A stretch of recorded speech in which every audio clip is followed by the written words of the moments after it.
Aqui no caso ele foi comprar dois pães mais um refrigerante, né? Ou seja, ele dois, ou a representação comum seria dois pães, ou 2P mais, né? Mais R, né? R de refrigerante.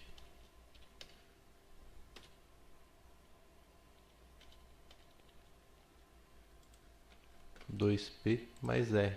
Você vê que interessante aqui, já tem uma função, né? Uma função em que o cara vai comprar dois pães e mais uma latinha de refrigerante, supondo que a latinha valesse 1,50, né? Por exemplo, ele teria 3 vezes 1,50.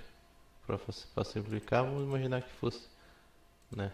Qual que então o valor total, né? Vamos imaginar que ele quer saber quanto que ele gastou. Valor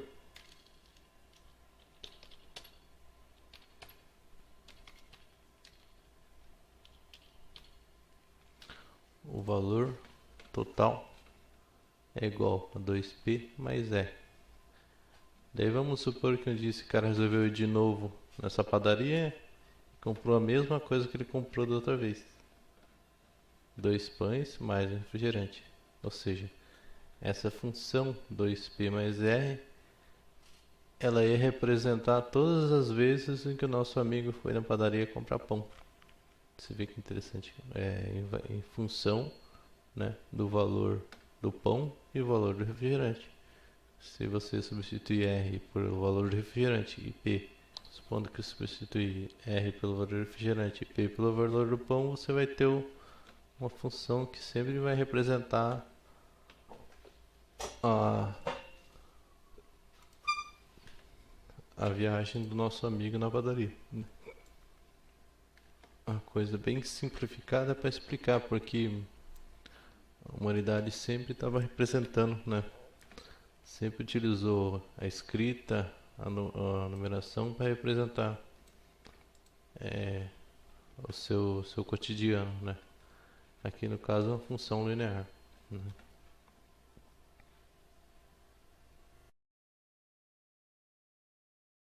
Voltando aqui à matemática, né? Nós estamos falando sobre o começo, né? Então a humanidade foi evoluindo, representando seu cotidiano na escrita, na numeração.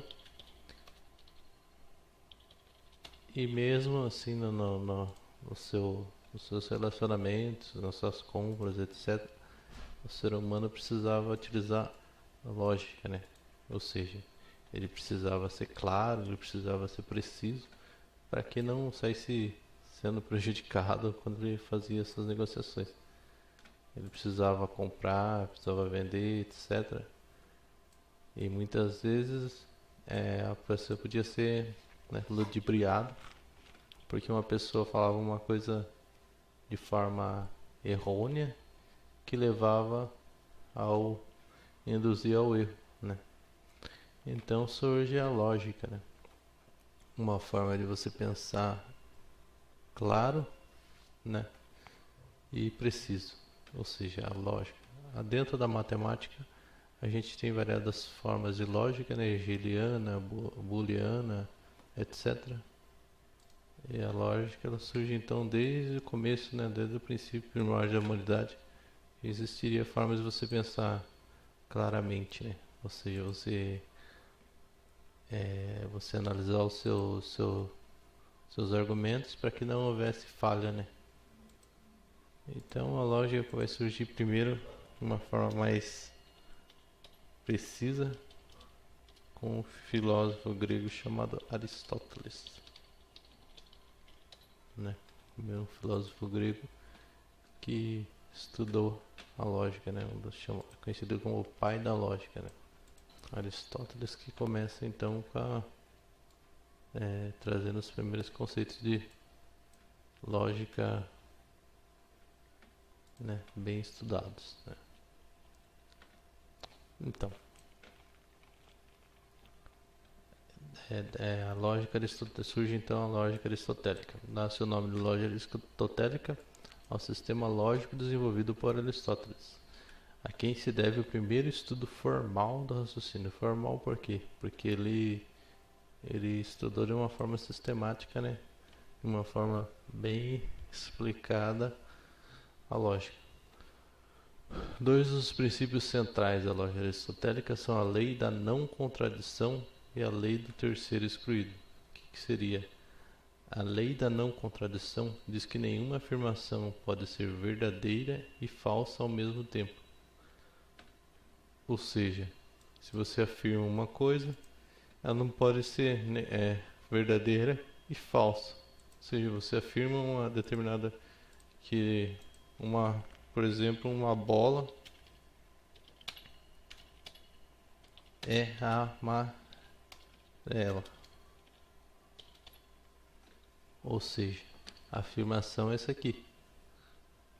Só que, logicamente, você não pode dizer que a bola é amarela e a bola não é amarela. Porque daí você estaria em contradição.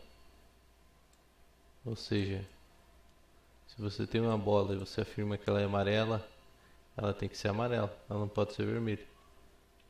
Essa seria a lei da não contradição da lógica aristotélica, né?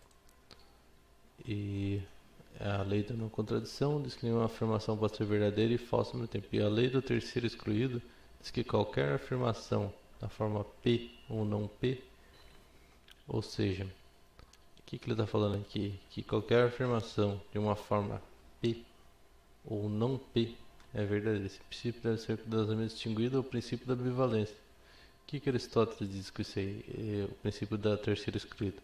Se o argumento, por exemplo, essa bola é amarela, ela não pode ser vermelha. Tá, na verdade é a mesma afirmação do princípio da não contradição. Se um argumento pode ser uma coisa, ele não pode ser um terceiro argumento, né? Você, por exemplo, você tem 3 argumentos, né? Você tem variados argumentos, mas você não pode cair em contradição, né? Não pode ser um argumento pode ser mas ele não pode ser um terceiro, né? Aqui, por exemplo, você tem a bola é amarela, né?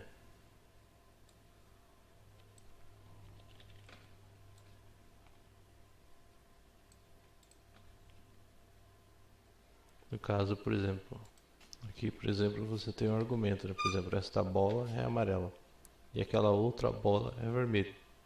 Supondo que futuramente apareça um argumento falando que esta bola é vermelha, significa que você está em contradição, né?